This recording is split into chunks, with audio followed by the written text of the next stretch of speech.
Regresamos con más noticias 24. Polémica ha generado el examen que detecta la bacteria del Streptococo B. El Colegio Médico pide la universalidad de este examen en el sistema público, mientras que el Ministerio de Salud dice que se va a aplicar a las mujeres, pero solamente a aquellas que presenten riesgo durante su embarazo. Queremos conversar sobre este tema, por eso nos acompaña el exministro de Salud, Jaime Mañalich.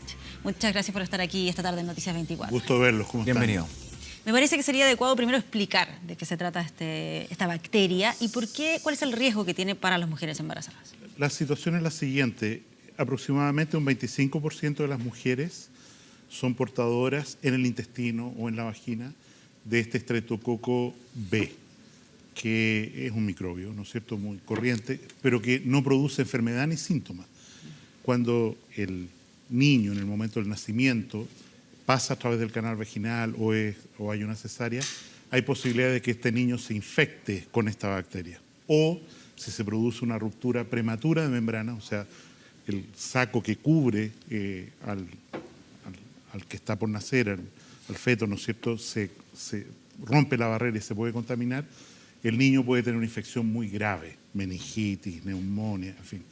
Y en ese contexto, las recomendaciones internacionales son que toda mujer se someta a un examen que es muy simple entre la semana 35 y 37 del embarazo para ver si tiene este microbio y si es así, recibir un antibiótico preventivo y con lo cual el niño no corre ningún riesgo. Esto se hace en el sector privado sistemáticamente y lo que ha estado en controversia, que yo creo que es una controversia positiva porque necesariamente va a llevar a la generalización de este examen también en el sector público, es hacer el examen y prevenir esta infección. La ministra de Salud ha señalado que no se hacía en todos los hospitales, que no estaba al alcance de todas las beneficiarias del sector público. Yo creo que estamos en vías de corregirlo. Se pondera además que esto debería ser solo para mujeres que tienen riesgo, vale decir, en el caso de una mujer que tiene fiebre o que tiene un parto prematuro antes de las 37 semanas, o que se ha producido una ruptura de membranas prematura. Yo creo que hoy día la indicación es que toda mujer sea explorada y evitar este riesgo, que en realidad es una dosis simple de un antibiótico común, económico, barato, y de esta manera prevenir una situación que puede presentarse inmediatamente después del parto o incluso tardíamente. El niño, la madre y el niño pueden haber sido derivados a la casa y desarrollar esta infección el recién nacido. Yo no sé si son las mismas cifras que usted maneja, pero leía que la causa de muerte en los primeros 7 días de las guaguitas, un 42% hay algo relacionado con este tipo de enfermedades. Afortunadamente la mortalidad neonatal es bastante rara. Si uno extrapola cifras internacionales, nosotros lo sabemos bien en Chile, pero suponemos que 1 de cada 4 mujeres es portadora y que normalmente 2 de cada 1000 nacimientos, niños, deberían tener una contaminación por este microbio y desarrollar una infección. ¿Es muy caro el examen? Es baratísimo. ¿Cuánto es baratísimo? Estamos hablando de que en el sector público este examen, este cultivo, cuesta menos, costó menos de 1.000 pesos. Ya. ¿Y en el sistema privado? Depende de lo que cobre cada clínica. Ya. Pero es más caro, pero no es un examen que cueste más de 20.000 pesos. No. En ningún caso. Ya. Otra cosa, el tratamiento antibiótico para resolverlo, si es que es detectado, usted decía que era muy, muy barato. Normalmente este microbio sigue siendo sensible a derivados de la penicilina, entonces con una dosis de penicilina, amoxicilina o una cefalosporina, ¿no es cierto?, que ya es un poco más cara para quien es alérgico a la penicilina, el microbio se... Tampoco es un tratamiento tan caro. O sea, y no le provoca mayor efecto a la guagua. Perdón, si lo dice costo-beneficio. Estamos previniendo 70, 100 casos al año de una infección grave en un recién nacido, de las que he mencionado. En realidad es un tratamiento extraordinariamente beneficioso. Sí, estoy preguntando mucho por los costos. Partamos de la base que ningún esfuerzo económico es cuestionable cuando se trata de la vida, ¿no? Sobre todo si estamos hablando de costos más bajos, pero quiero entender por qué esto no es prioridad y no es unanimidad en todas las voces, porque si es barato, si el tratamiento es barato, si el examen es barato, ¿por qué no se le hace a todas las mujeres en el sistema público? La ministra dice, hay embarazos normales que no requieren nada. Entonces ella dice, está asegurado para todos los embarazos complicados y es financiado por el Estado, tiene código, dijo Janet Vega, todo el asunto. pero no para todas las mujeres porque no es necesario. No, lo que está codificado es el estreptococo A, un examen rápido, esa es la información que se dio de FONASA, eso es incorrecto. Aquí hay que incluirlo a todas las mujeres, la guía clínica de atención del embarazo en el sector público y privado. El costo, vuelvo a decir, es ínfimo.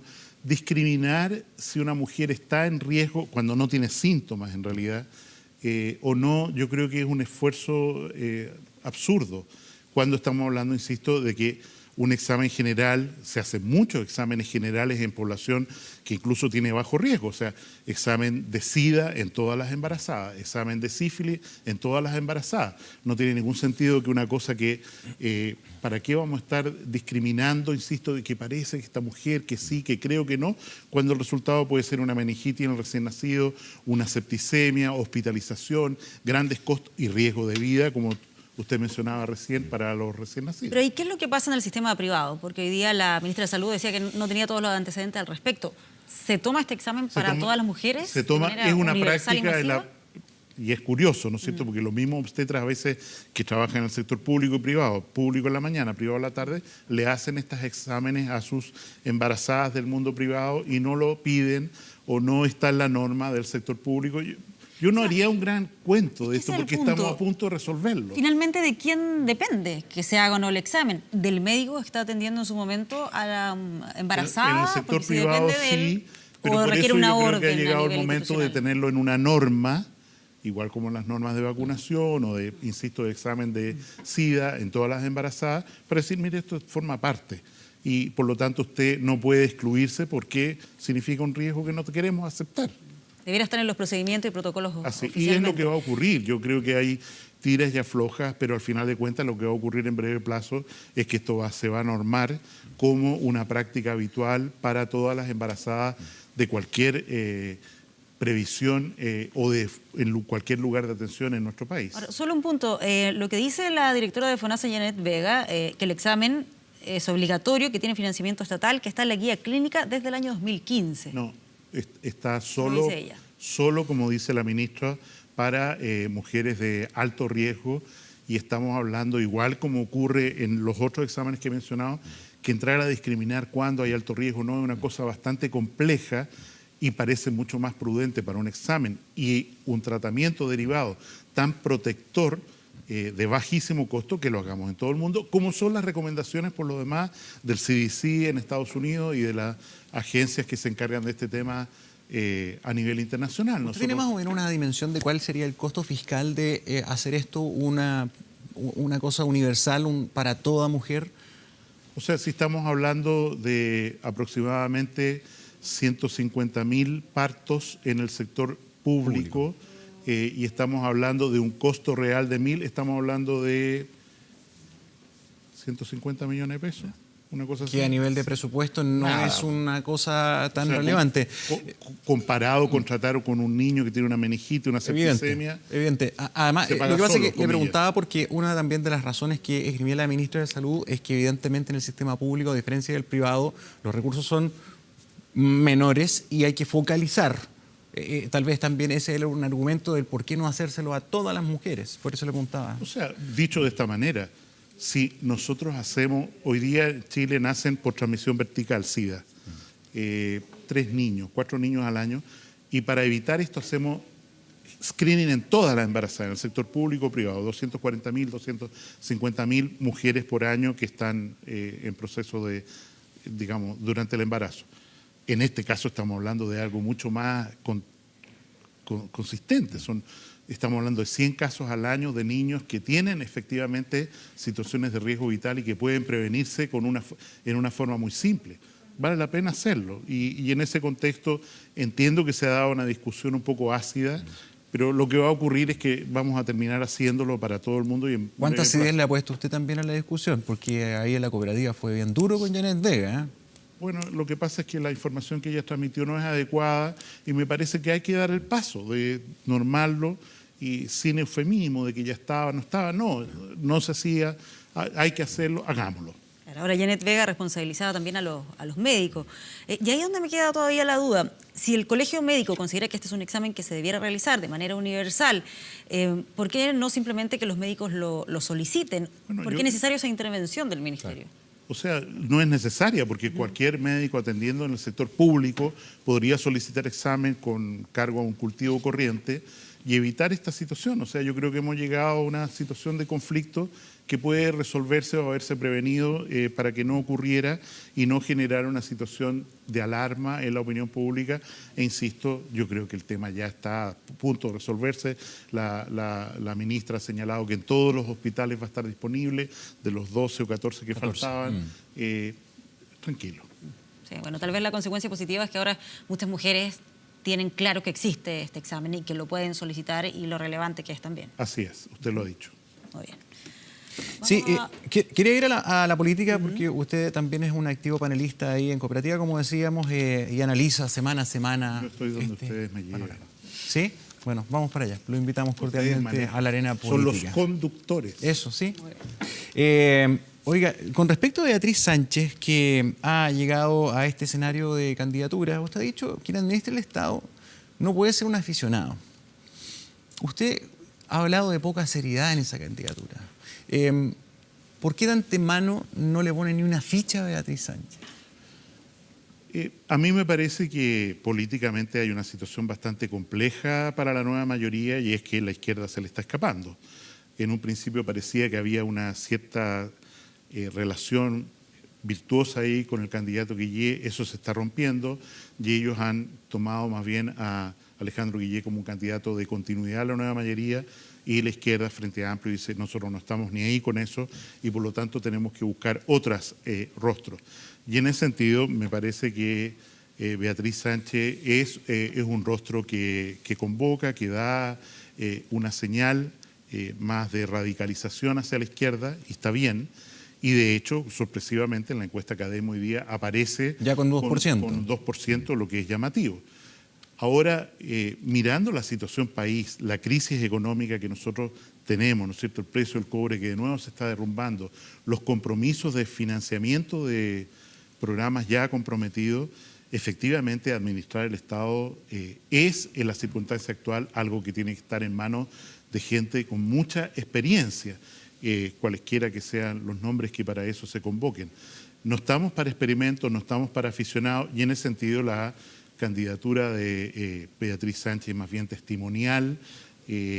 No me parece que ningún esfuerzo serio de que ella vaya a llegar en realidad a ser presidenta de la República y en ese sentido acoge la iniciativa de algunos movimientos o parlamentarios o líderes de la izquierda extra nueva mayoría y está bien eso. Pero usted ve esta candidatura testimonial y ausencia de competencias por su calidad solamente de periodista. Se lo pregunto porque desde esa perspectiva imagino que el mismo argumento corre para Alejandro Guillé. ¿Piensa lo mismo de él?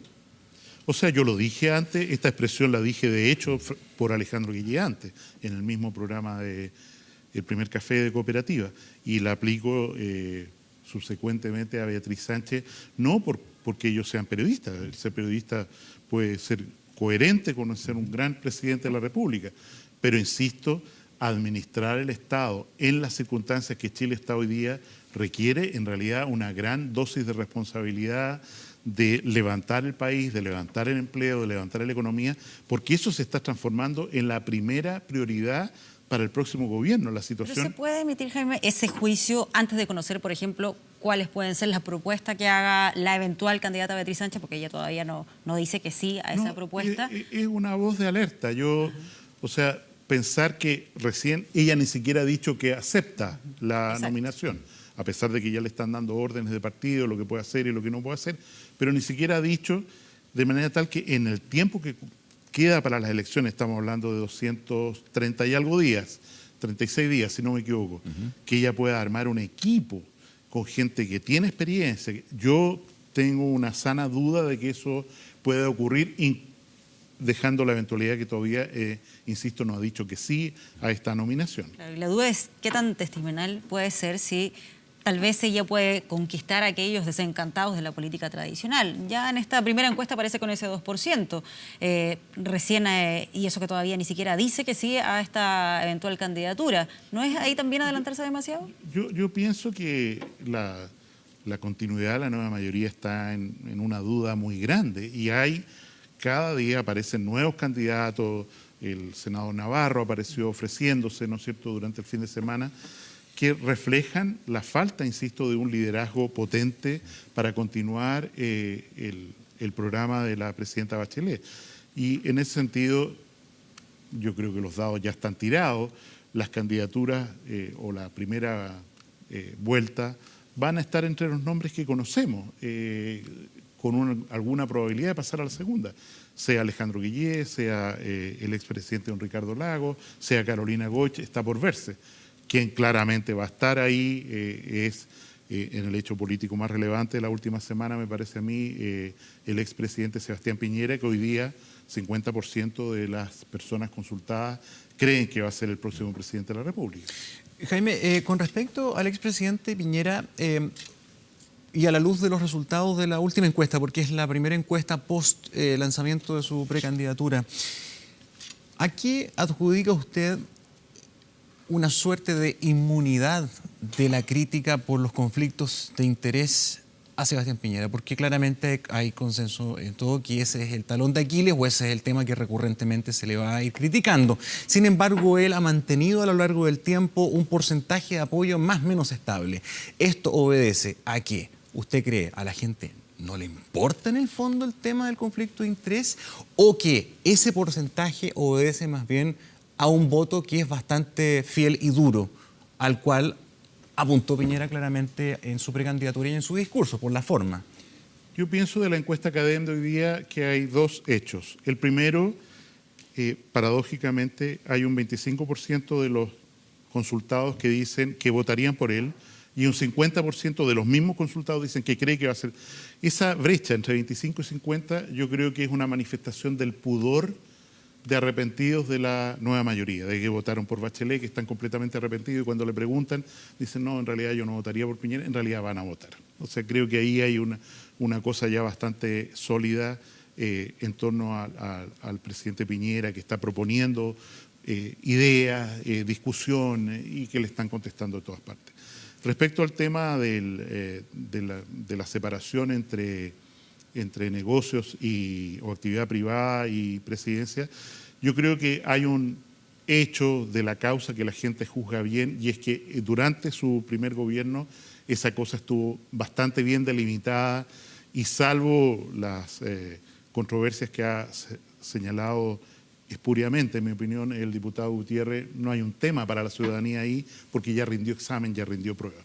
Y en segundo lugar, en mi opinión, el diputado Gutiérrez y quienes han tratado de insistir en este tema le están haciendo un favor, porque ya es tan evidente que es tratar de agarrarse como dé lugar a un argumento que no se sostiene solo, que en la práctica, mientras más le den por ese lado, más inmune queda, creo, a la controversia. Desde ese punto de vista, ¿usted no ve una amenaza? No, no la veo. Ahora, en el panorama actual para un eventual regreso de Sebastián Piñera a la moneda. No, no lo veo. Y pienso, y yo en ese sentido tengo una posición un poquito más rígida que otros, creo que lo que se necesita aquí es una ley. O sea, pedirle al expresidente que porque es él haga unos gestos y unas rarezas que no están en el marco de la ley, pienso que es un error político para nosotros como país. Y en ese sentido, lo ideal, y en ese sentido hay un llamado aquí a los parlamentarios de la oposición actual a que busquen e insistan en que esto se legisle, porque cualquier cosa que él haga va a ser considerada insuficiente. Y puede ser que hoy sea él, mañana sea otro. Se necesita un principio jurídico general al cual él se acoja. Hoy día, ¿no es cierto?, está la ley, hay varios proyectos de reforma, de modificación a esa ley. Salió un dictamen de la Contraloría hace pocos días de que se debe interpretar esta ley de probidad, ¿no es cierto?, de tal manera. Creo que nosotros merecemos, como ciudadanos y como país, un pronunciamiento estricto desde el punto de vista de la ley, de la normativa legal, a qué se tienen que atener los candidatos, sea hoy día Sebastián Piñera, sea mañana cualquiera. Ya, Si pero mañana de todas fuera Farcas, maneras, ¿no es cierto? claro. Bueno, ¿cuál es la ley que va a normar? este caso, ¿Va a ser la una ley exigencia, Farcas? Jaime, ¿Después va a ser una ley Piñera? Claro, ¿Cómo es? tiene que ver, claro, por el patrimonio que tiene, por el vínculo que tiene con los negocios, por eso se le hace esta exigencia a él y no a los otros candidatos. Pero hay ciertas cosas que de todas maneras, por lógica, él puede hacer aunque no estén en la normativa, como por ejemplo incluir ahí las inversiones internacionales o que quien le administre los negocios no sea un familiar, no esté involucrado, por ejemplo, alguno de sus hijos. Ese tipo de elementos él debiera contemplarlos independiente de que haya o no una ley. Evidentemente que los está contemplando y va en esa línea. En mi opinión, insisto, lo que se requiere es un marco legal y si esa ley no llega, porque el oficialismo va a tratar de frenarlo para mantener este tema dentro de la controversia y de la dificultad de la campaña como un tema recurrente, si no se sana, evidentemente él va a hacer lo que él mismo ha dicho, ir más allá de la ley, separar a sus hijos, generar una administración completamente independiente y ciega para él, tanto de las cosas dentro del país como de fuera del país. Si le va bien a Sebastián Piñera, ¿usted va a tener a mano el delantal de ministro de Salud de nuevo, no? Yo siempre tengo a mano el delantal porque soy médico. No, de ministro, no de doctor. No. O el traje de Los ministro. ministros desgraciadamente no usan delantal, a mí me gusta más andar con delantal blanco. Prefiere delantal blanco y no el traje de ministro. Exacto. Y en caso eventual, hipotético, No, de que ganase hoy día hay Sebastián Piñera en la gente presidencia. extraordinaria que puede hacerse cargo del Ministerio de Salud. O sea, le diría que no. No, yo le diría, mire para el lado, esta es la persona, o este. ¿Y si él insiste? Con mayor insistencia, esta es la persona, esta es la persona. No dijo que no. ¿No fue tan No lo agradable descarto la experiencia pasada? No, fue muy agradable, muy grata, la mejor experiencia de servicio público que yo he tenido en mi vida y que un ciudadano puede soñar, un médico puede soñar, pero creo que hay que darle la oportunidad a otros. Veremos qué pasa. Faltan más de 200 días, usted lo decía. Gracias por venir, Jaime Mañalich. Cuídense Gracias mucho. por acompañarnos. Bien, antes de irnos a la pausa...